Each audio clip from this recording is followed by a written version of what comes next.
This conference will now be recorded. Because we got one couple that couldn't make it, so we're going to record it for them. Okay, so once you get your list written, that's half of the hardest part now of this class, and now you've got the second hardest part, and then it gets easy again. So there's good things to look forward to, and there's also a good thing to look forward to once you share these lists with one another that you have written. And it's in the, everybody got this handout that I sent you? Yes. Good. Where it's asking for forgiveness. Well, this what I call 5-step method is totally different from the way the book presents it. So I will repeat for you what I said last week, and that is that you will not need to read the chapter unless you want to, just to get a different perspective on the way the author presents it. What I'm going to do now is tell you about this 5-step method, the way that I have, a long time ago, kind of revised chapter 4.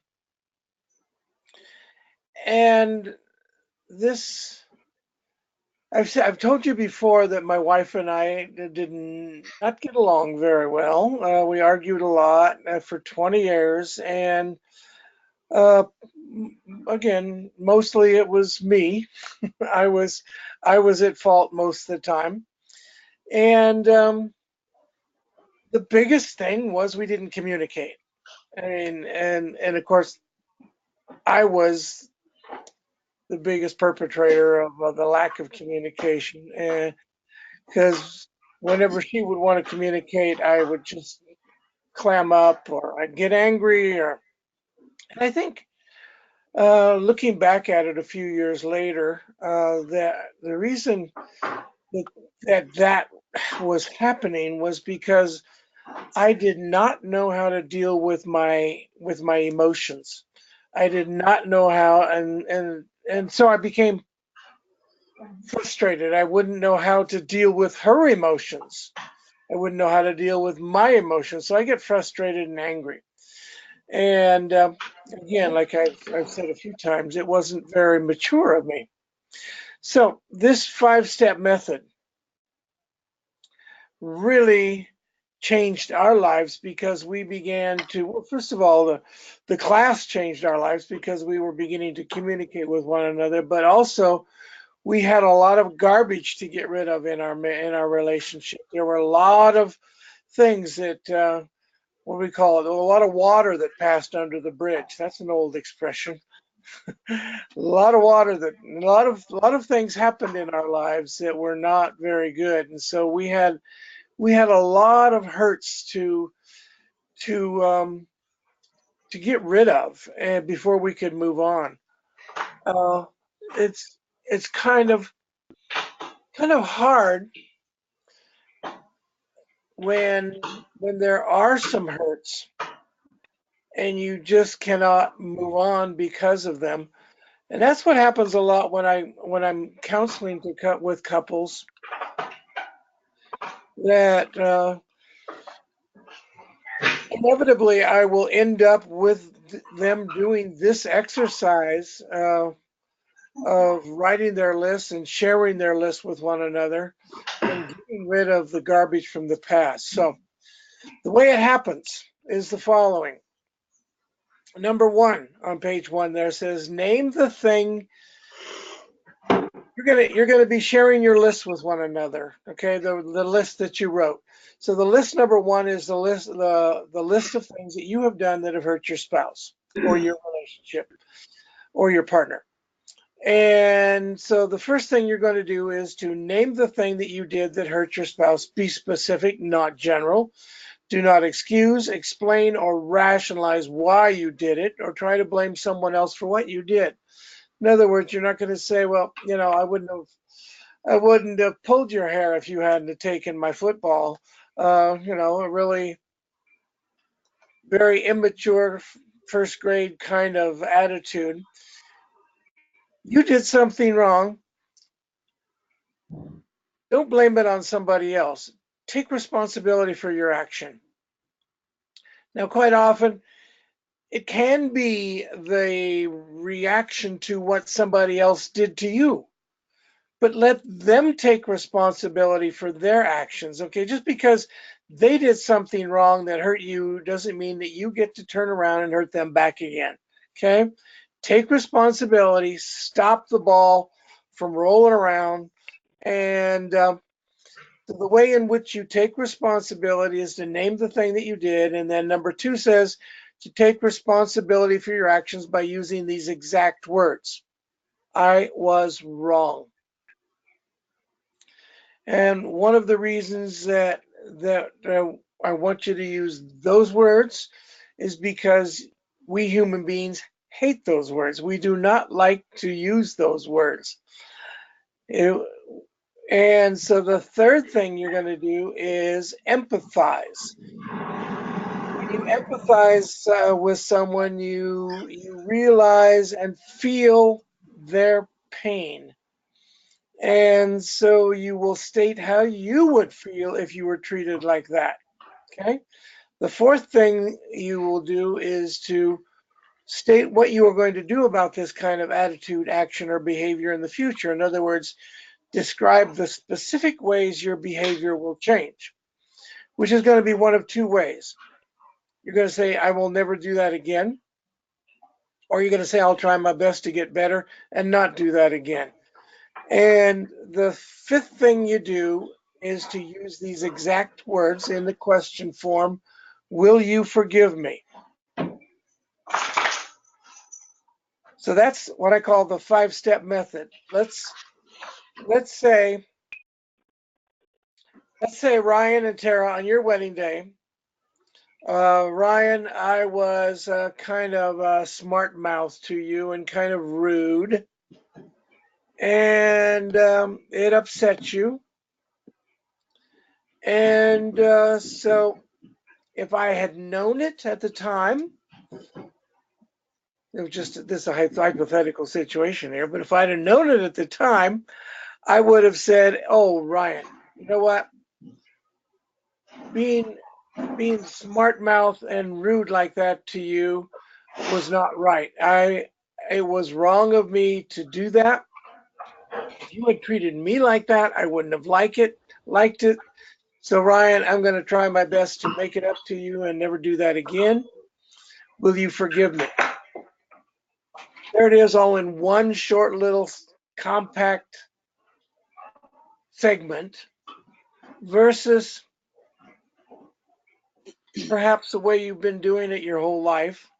And that's the way your parents told you to do it when you were young, when they told you, okay, tell your brother, tell your sister, tell your aunt, tell your uncle, whatever, tell your mother you're sorry. And you said, I'm sorry. Okay, chances are you really didn't mean it. So you've got a habit, or you've got a history of apologizing, and quite often it is not really accepted as being sincere. Whereas this method is, first of all, it's so intricate and concise, and taking the responsibility for your actions, that it is a sincere sounding apology that your partner, feels like, yeah, you really are sorry. And if you take a look at the next page, it says, notice that the last part of this 5-step method is to ask the question, will you forgive me? Well, you can't say forgive me, or I hope you forgive me. You have to ask the question. Okay, I know that you're going to try to get away with not asking a question because it's It's a little bit more difficult than what you're normally used to, but you have to ask the question. First of all, because this demonstrates a great deal of vulnerability and humility on your part, which helps your partner realize that you are sincere. And it also gives the listening partner the opportunity to choose to forgive. Now, there are a few examples there of why the listening spouse should forgive. Let's say if each one of you wants to be forgiven when you do something wrong, when you hurt your partner, if you want to be forgiven, doesn't it only make sense that your partner wants to be forgiven also? If you want to be forgiven, you also want your partner to forgive you. So if you start withholding forgiveness, it's probably inevitably going to happen that your partner is going to withhold forgiveness also. So what you want to do is get rid of it, agree to forgive. Now, I think it's about the fourth point down there. It said, occasionally you may need a little time to realize that you should forgive. So ask for a little time. In other words, if your partner says, will you forgive me? And you're not quite ready to say yes, which you should, then say, give me a little time to think about that one, okay? You really shouldn't need time to think about it. You should say, yes, I forgive you. You don't want to hold on to unforgiveness. I think I've said it before. Being unforgiving is like if you are unforgiving, it's being like you drinking poison and expecting your partner to die, okay? Unforgiveness hurts you, it hurts everybody. So the thing about forgiveness and unforgiveness is that the English word forgiveness originates from a Greek word. And that Greek word, let me see if I have a pen here. That Greek word means to have something like this pen, means to have something, to release it, and never have it again. Except I got it again. Okay, to release it and never have it again. And one thing you need to realize is forgiveness is not a feeling. You can't say, I don't feel like forgiving, or I don't feel like forgiving you, okay? It's not a feeling. It is a conscious effort on your part, a free act of your will to do something, to forgive or not to forgive. If you don't want to forgive, I think you're going to end up in a life of very unhappy situations. So now, that doesn't necessarily mean that you forget what happened. The couple that taught this class to us about 22 years ago, the reason they took this class was because they were looking for some way to reconcile what had happened in their marriage. Namely, that he had been unfaithful after maybe, I don't know, they'd been married maybe 15, 20 years. But they needed some way to reconcile. They needed some way.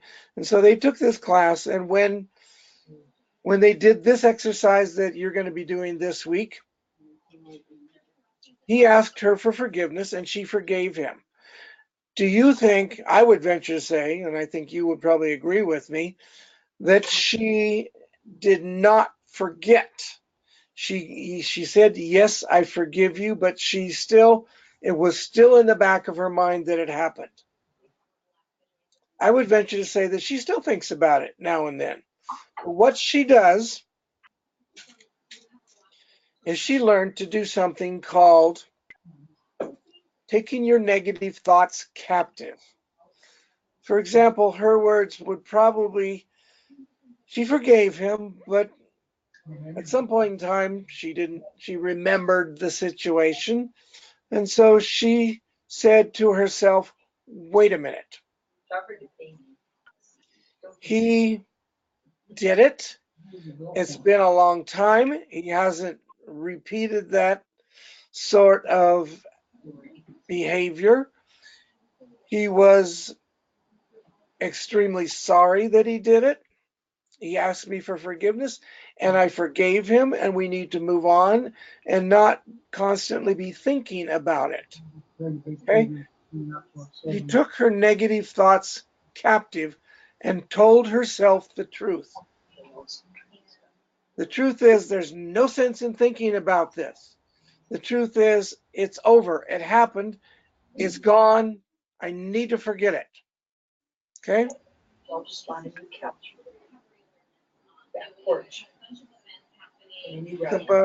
question someplace, somebody's. Nope. Okay. A word to the spouse being asked to forgive. Be careful not to judge the sincerity of your spouse's confession. When your partner, I think you would all agree that this 5-step method is a whole lot different than just saying, I'm sorry or I apologize. Okay? It's a whole lot different. Now, don't judge your partner's sincerity. If your partner goes, especially ladies, if your guys go to the extent of using this 5-step method of asking you for forgiveness and get to the final thing and say, will you forgive me? You're going to realize, hey, he or she really meant it. It really affected them. They're really sorry. Okay? Third page. Now what? One thing that I have to do is change where it says 3 things. There's only 2 things on this page. 2 things. The first one is the pain of all of those hurts from the past are hopefully healed. And your emotional cup that we talked about last week, which was filled with any and all of those negative things, has now been emptied, but the hurt is still there. If and you are still hurt after doing this exercise and going through all of these hurts and getting rid of them, and you are still hurting, then to be very blunt, it's something that you have to deal with. Okay? Zach has dealt with it. He's asked you for forgiveness for everything he ever did that hurt you. If you can't forget all of that, you have to deal with it. Go about taking your negative thoughts captive, sharing the truth with yourself, and getting rid of it that way. It's not going to happen overnight. Then there's cabins. Say what? I don't know who said that, but I didn't see any of you guys talking. And then part B there says, okay, I've said a couple times now that the hurts, pains, bitterness, anger about those things should never be mentioned again. After this exercise is over and you have asked for forgiveness for everything you ever did, let's say that Logan asks Megan for forgiveness for something that he did, and she forgives him. But a couple of weeks later, she brings it back up again. That's called a reproach. Okay? She throws it back in his face that he did that. So his response should be something similar to this. Okay? In a very nice way, he needs to tell her, what do you call her? Darling, sweetheart, cutie pie, whatever. What do you call her, Logan? Hun. Honey? It's a pretty common one. Oh, Just yeah. shortened to Hun, usually. Hun. Okay, Hun. You forgave me for that. And I'm sorry that you're still hurting about that. But I was sincere with you when I asked you for forgiveness. And so that should never be brought back up again. He looks like a kindly guy. And now, hopefully, it is gone. If it's not gone, one of two things. You have to deal with it. And secondly, if you bring it back up again, this is what you need to use and say to your partner, okay? So now you have an excellent tool for the future that whenever anything happens, can you imagine, Sarah, if Ryan in the past has never taken responsibility and never apologized or very rarely apologized or not apologized to where it sounds very sincere, and now suddenly when he hurts you, he hurts your feelings and he says, well, wait a minute. You know, what I just said was not very nice. That was wrong of me. If you had done something like that with me, I wouldn't have liked it. So, hon, I'm going to try to get better at not doing that. Will you forgive me? On the spot, he stops. So there's no hours or days of treating him silent, giving him the silent treatment, and he's now asked you for forgiveness right on the spot. It just changes the whole atmosphere in your relationship. So, bottom of the page, it says, what about? It says you use the 5-step method and asked your spouse for forgiveness for something that you did that hurt him or her. He or she forgave you. 2 weeks, for example, later, you hurt him or her in the same way again. This is what happened with Carla and I in our relationship. I've told you before about my impatience, being impatient. So when Carla and I did this exercise and we had many things to ask, I had to ask for forgiveness for. One of them was being impatient. So I asked her for forgiveness for that incident of being impatient a couple of days ago. Now, suddenly I'm impatient with her again about something. Does the fact that I asked for forgiveness for being impatient once, is that now covered for the future? And you're right. Anne's the only one shaking her head. No, that doesn't cover things for the future. I have to ask for forgiveness again for being impatient again. Now,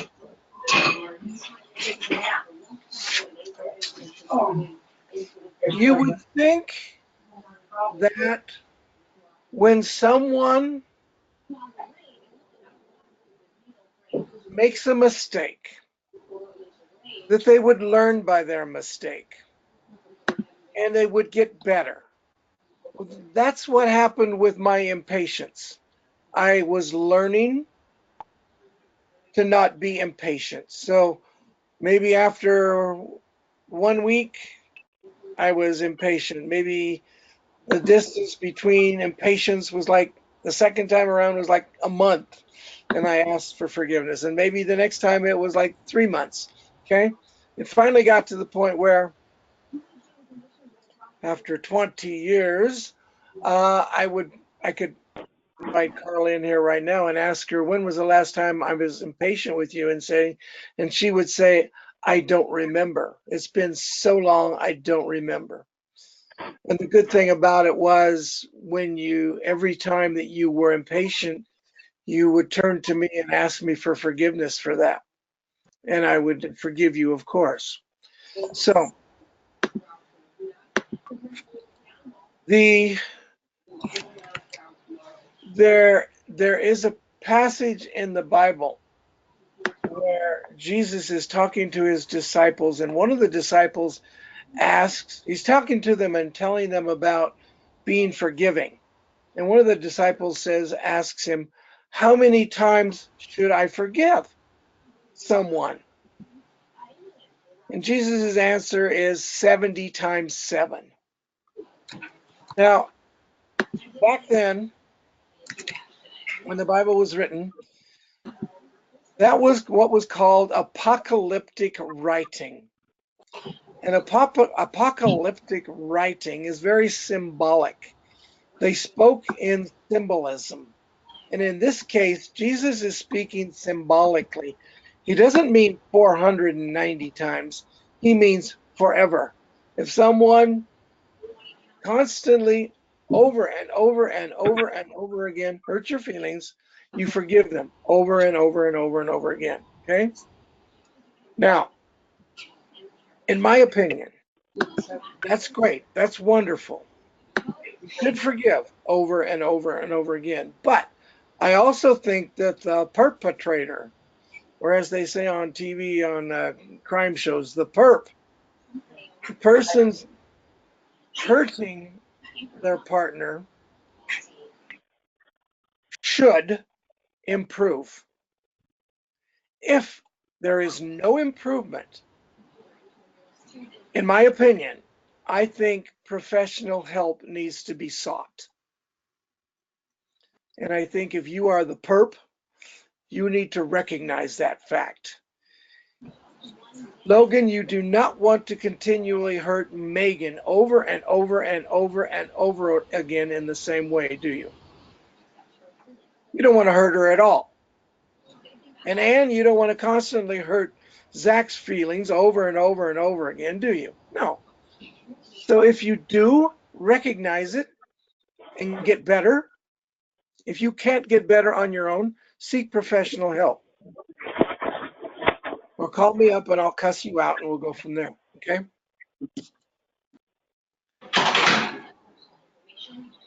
So,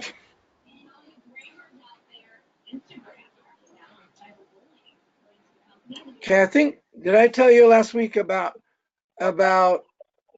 the lady at our church that I hurt Carla's feelings because she told me she didn't want me hugging her anymore because she felt like that lady had intentions towards me?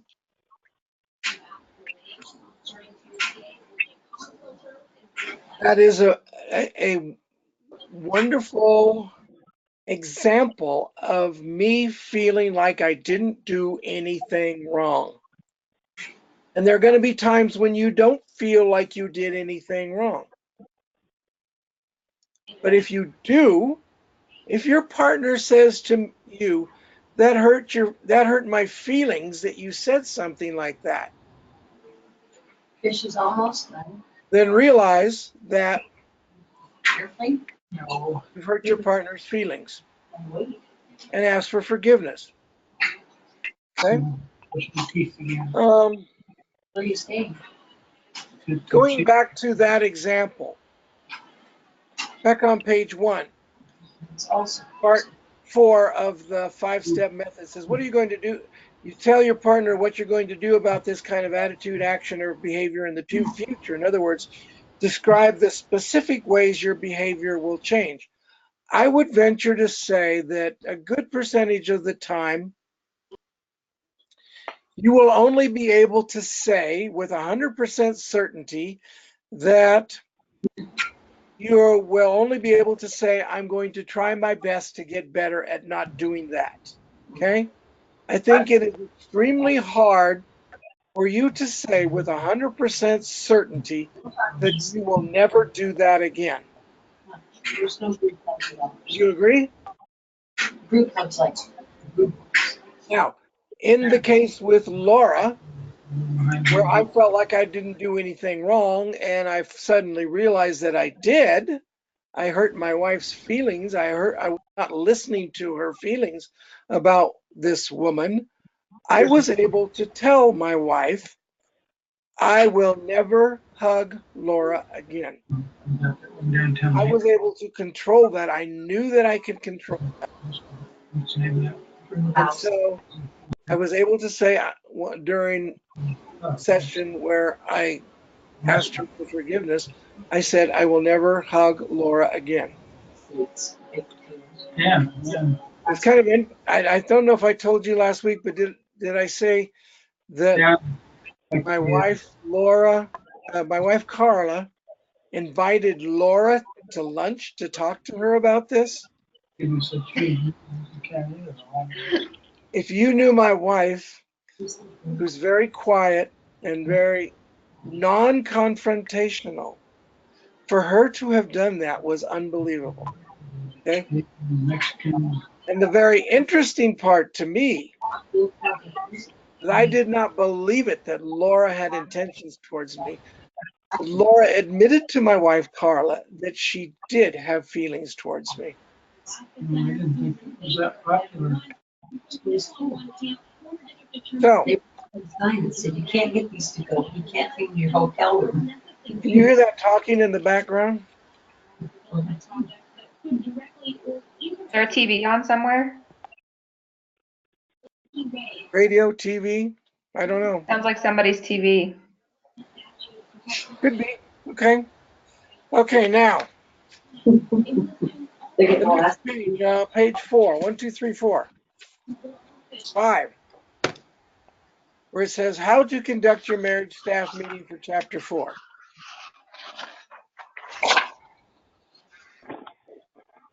Everybody there? Yep, Hey, Zach, you still with us? I sure am. Good. Okay. First thing you're going to do when you're during your your marriage staff meeting is remember the staff meeting rules. In other words, you're going to face one another's knees interlocked, holding hands, look at each other in the eyes. Remember, body language is 80% of communication. 80% of you sharing with one another right now is this body language, the connection, the physical connection. Okay? And you are going to spend time talking about your lists, number 1 and your list number 2. And I'm going to tell you how in a second.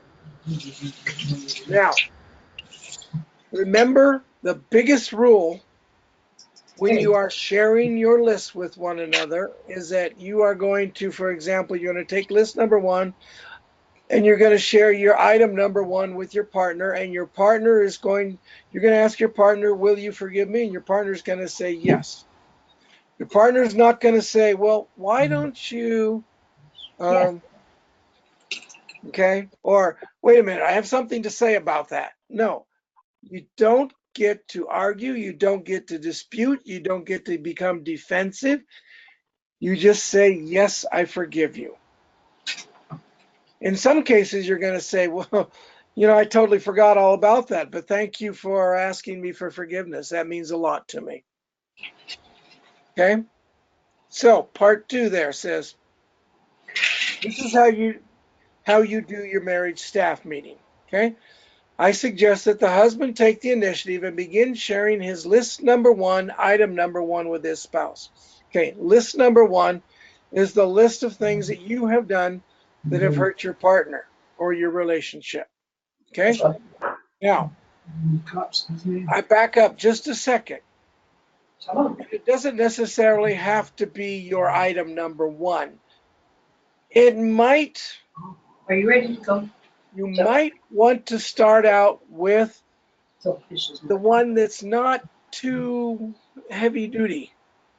Okay, it's not perhaps such a big deal, not such a big emotional thing. Okay, it's for example, a couple that I was counseling a few weeks ago. He started out with his number 1, and it was that on their wedding night, she wanted to party and he wanted to go to their hotel room. And so it ended up, after him coaxing and coaxing and coaxing, he finally just walked out of the reception and went to the hotel room, and she partied for another 4 or 5 hours.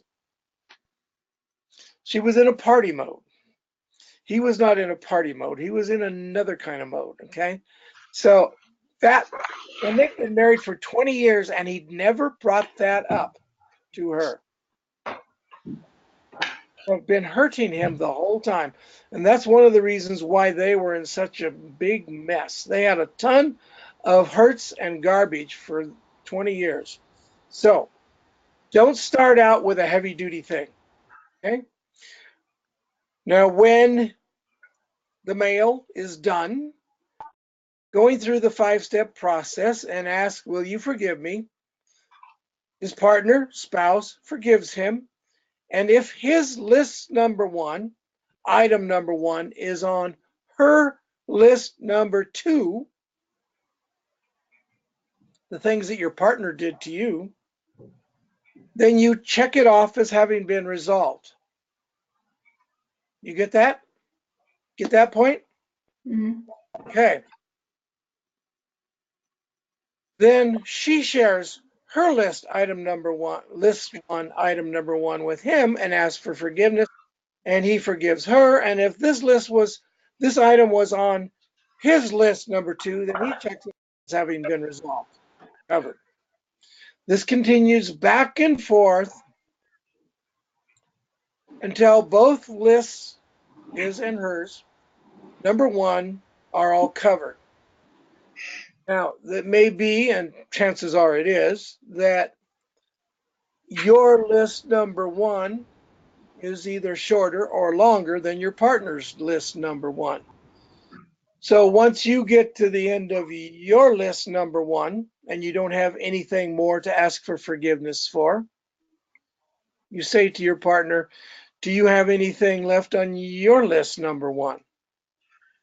Your partner says yes. And then your partner has to go one after the other asking for forgiveness. Now, you cannot just take all of your things on your list and list them all and say, okay, will you forgive me for all those things? No. One at a time, you have to get rid of each one of them. It was a specific hurt that hurt you, that hurt your partner, so you got to get rid of them one at a time. Now, gentlemen, you've gotten rid of everything on your list number one, and your partner's got rid of her list number one. Now you ask your partner, do you have anything left on your list number two that I have not covered? And your partner very wonderfully, graciously, lovingly says, yes, I do, you dirty jerk, you dirty rat. I've got a whole bunch. Okay? No, you don't say that. You just said lovingly say, yes, I've got a few to tell you about. And that's when you remember, you use feeling words. I felt rejected when you pushed me away the other night. I felt disappointed when we didn't get to go to San Francisco. I felt, okay, now, when you are sharing these, you share it in a sentence. All you get is a sentence. I felt this when this happened. You do not go into a long explanation. Okay? That's called grinding it in. No grinding it in. State it as a fact. I felt unsupportive when you didn't speak up for me in front of my parents last week. End of sentence. Okay? So your partner just shared from her list number two. Now you, as the male, go to your list number two and say, well, I've got a few on my list number two that haven't been covered yet also. So here's the first one. I felt disrespected when you told me when you talked very rude to me in front of our guests the other night. Okay? You go back and forth with list number two. Now, when you get to the end of list number two, everything on list number one and everything on list number two for both of you is now gone. Does that mean that there are no more things in your emotional cup? Unexplained.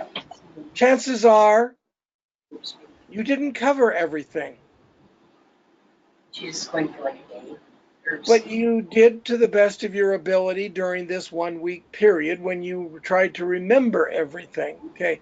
Now, if it happens to you like it does to me,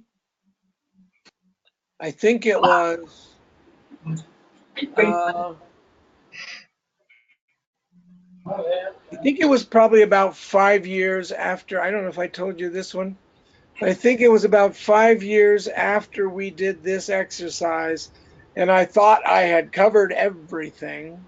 Suddenly, I remembered something that I had done to Carla. And so I went to her as out of the blue. I walked up to her and I said, without her thinking anything was going on, I said, I need to share something with you. When I promised you before we got married that I would quit smoking, I broke that promise. And that was wrong of me. I did not quit for another 20 years. Or 5 years. So it was wrong of me. And if you had promised me something and didn't follow through on it, I would have been terribly disappointed. So I will try my best to never break a promise again. Will you forgive me? And she forgave me on the spot. Out of the blue, I remembered something I had done and had not been covered during this session. Okay? Let's see if I've covered everything. I have. Any thoughts, any questions? Now, this is very important. If something's bothering you, don't hesitate to say it. If you don't feel like this is a good exercise, tell me why you don't think it's a good exercise. I want you to be totally honest. Logan, Ann, and Zach, and Ryan, and Tara, they don't know you from Adam. They'll never see you again after this 8-week session. So you can say anything you feel like saying. Any thoughts, any questions from anybody? Do you think it's a good way of doing things? Does it seem like it's a good way of doing things? Yeah. Yep. Good. Well, I'll be totally honest with you. It's not easy to sit down and go through these things. But the good thing about it is, once you've gone through it, you have gotten rid of it. What my wife and I did when we did this exercise is I suggested from the very beginning, because I said, my list is going to be very long and there's no way I'll be able to get it all in that book, is let's take and write it on paper. And then just to symbolically seal the fact that we have gotten rid of it, we're going to, when we get done with the exercise, we are going to crumple them up and throw them in the fireplace and burn them up. A very symbolic act that was kind of neat, kind of fun.